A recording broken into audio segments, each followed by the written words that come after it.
রাজমা কাবাব বানাতে আমি এখানে নিয়েছি সেদ্ধ করা রাজমা। সেদ্ধ করার সময় সল্ট অ্যাড করেছিলাম। তারপরে মিক্সিতে পেস্ট করে নিয়েছি আদা রসুনের পেস্ট, পেঁয়াজ কুচি, লঙ্কা কুচি আর কসুরি মেথি। বাইন্ডিংয়ের জন্য দিয়ে দিয়েছি রোস্টেড বেসন, জিরে গুঁড়ো, ধনে গুঁড়ো, সল্ট আর কাশ্মীরি লঙ্কা গুঁড়ো। হাতের সাহায্যে সব উপকরণগুলোকে ভালোভাবে মেখে নিলাম। তারপরে কাবাবের শেপ দিয়ে কাবাবগুলো গড়ে নিয়েছি। ওদিকে তাওয়া গরম হয়ে গেছে, তাওয়াতে অয়েল ব্রাশ করে দিলাম। করার পরে প্রত্যেকটা কাবাবকে তাওয়াতে ভালো করে সাজিয়ে দিলাম। এবার এক পিঠ সেঁকা হয়ে গেলে উল্টো পিঠে অয়েল ব্রাশ করে দিয়ে উল্টো পিঠও ভালো করে সেঁকে নিয়েছি। দুই পিঠ ভালোভাবে সেঁকে নিলেই কিন্তু তৈরি হয়ে গেল হেলদি রাজমা কাবাব।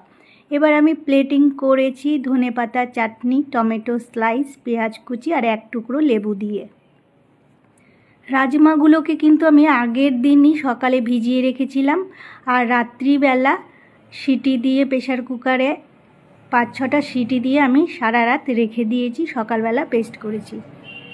এইভাবে আপনারা তৈরি করে নিন হেলদি রাজমা কাবাব আর এনজয় করুন ফ্যামিলির সাথে ব্রেকফাস্টে, লাঞ্চে অথবা ডিনারে।